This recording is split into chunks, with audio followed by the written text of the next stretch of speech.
Okay, YouTube, in this video I'm just going to go through another example of a linear programming situation in which we are given some objective function here. In this case, z equals 4x plus 2y. It looks like we want to make this as big and as small as possible. So our objective function here is z equals 4x plus 2y. We say subject to the following, and of course we would call these constraints, not restraints. But our constraints here are these right here. We say also x and y are non-negative. So as kind of an amendment to this, what I want to kind of point out here is that we need to add these in, and by x and y are non-negative, I will say with pretty much every linear programming situation that involves real world values for x and y, you're not going to get negative values for those things because they're tangible things. They're things you can see, touch, taste, feel, and they won't exist as negatives. So when we look at this system of constraints right here, what we're going to do is we're going to graph it, find the feasible region.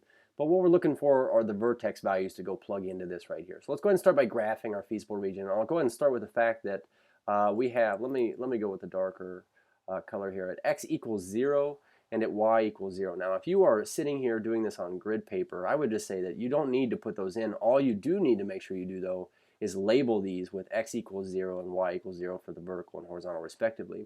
So a couple of our constraints there basically trap us up in the first quadrant to begin with. Now looking at these other constraints, and notice these are all in standard form. Now we could certainly, for something like maybe this equation here, this inequality, if I had 3x, I don't want to take up all my room here, if I had 3x plus y is greater than or equal to 7, then you could make this y is greater than or equal to negative 3x plus 7, and then this would be in slope-intercept form. You could go graph it that way.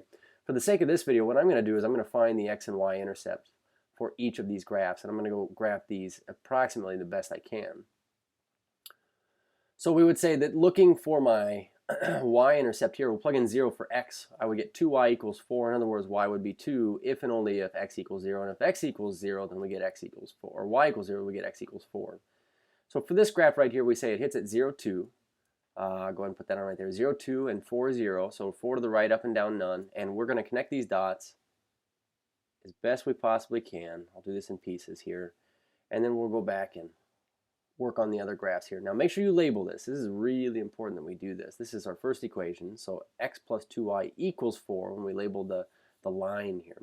So looking at the next graph, if we plug in 0 for x, I mean we simply get 7 for y, but when you plug in 0 for y, notice that we get 7/3 for x, which is about 2 1/3. So I'm going to say 2 1/3 here, and I'm going to run with that. And so I'm going to say 0, 7. If I put this on, we say 0, 7 is 1, 2, 3, 4, 5, 6, 7 up in the air.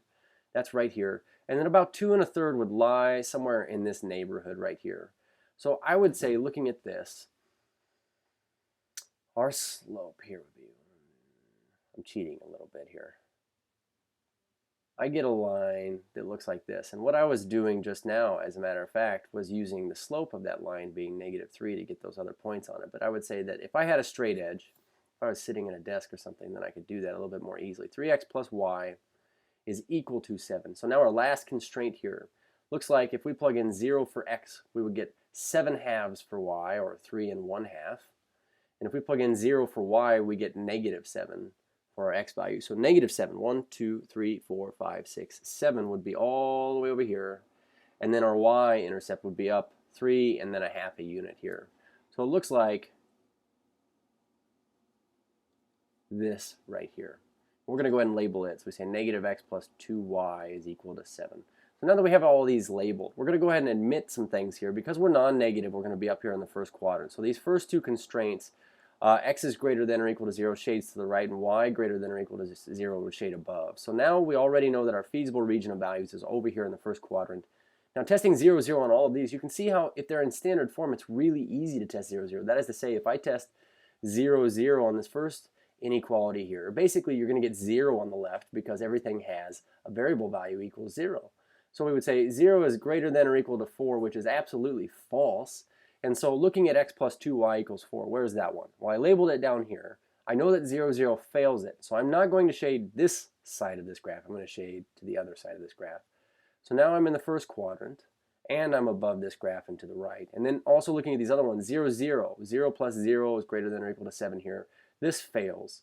So for 3x plus y equals 7, that would fail at 0, 0. So we're going to go up this way. Get it shaded this way here. And then our last one here, 0, 0, actually passes this test. So 0, 0 on this one here, that's this graph here. We're going to shade kind of downward and inward here. So a lot of arrows working together here, but we say, where is the feasible region in this one? And so let me switch my colors here. Maybe I'll switch over to like a darker red.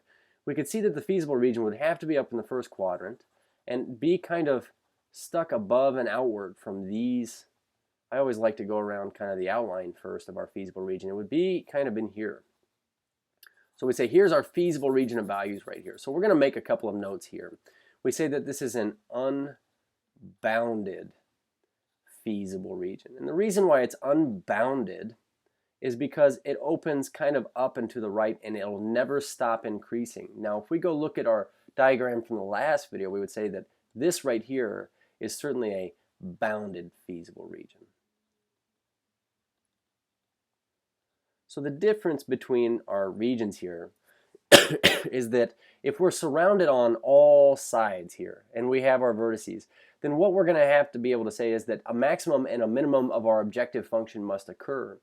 But for a feasible region like this, where we're going to identify our vertices next, maybe I'll go like a brighter yellow here. Looks like we would have a vertex value here, and a vertex value here, and a vertex value here, and those would be our only values at which we have vertices. We would say that this function here is going to have a minimum value, but it's not going to have a maximum. And the reason why is because we have all these x's and y's that keep getting bigger and bigger over here to the right, and I can always plug them in to make my objective function bigger. So let's go ahead and start by working on where our vertices are. Now I know this one here, this one right here must be, because we found intercepts, we have 1, 2, 3, 4, comma 0. So I'm going to identify that one right off the bat, 4, comma 0. I'm also fairly confident that this one right here looks like it's at 2, 1. I'm going to put that down, and I'm going to check it out here. If I plug 2, 1 into this equation right here, looks like we would get 3 times 2, which is 6, plus 1 is 7. So that one works out.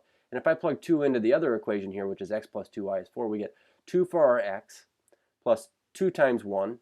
So it would be 2 plus 2 is 4. So this is indeed 2, 1. Now this one right here I'm not really sure about. So what I'm going to do is I'm going to set up a system of values using the two equations in that system. And I know those because I took the time to label the graphs that run into each other at that point. We say this is 3x plus y equals 7. So in terms of methods here, maybe I'll take this top equation times 3, and what I would get is this new system, negative 3x plus 6y is equal to 21, and then positive 3x plus y is equal to 7. So when we add these up, in this case, what we're going to get is these cancel. We get 7y equaling 28. So y has to be 4 at this point. This has to be a y value of 4.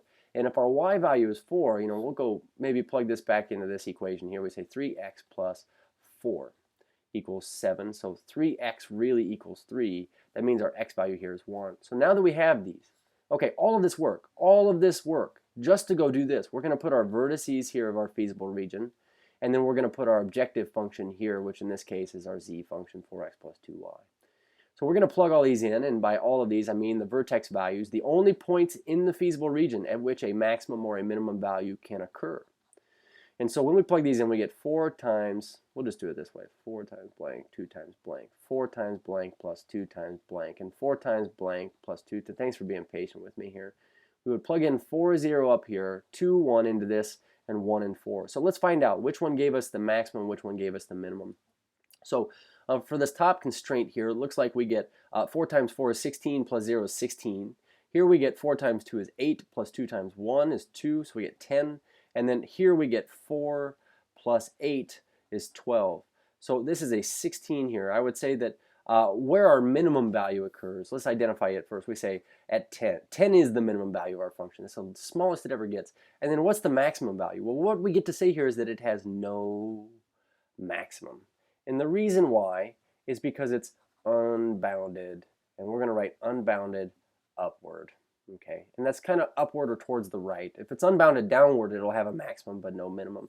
So we're going to write our conclusion statement here, and we'll make sure that I put that in a color that we can read, hopefully here. But we'd say the minimum objective function value is 10, and it occurs at 2, 1. The max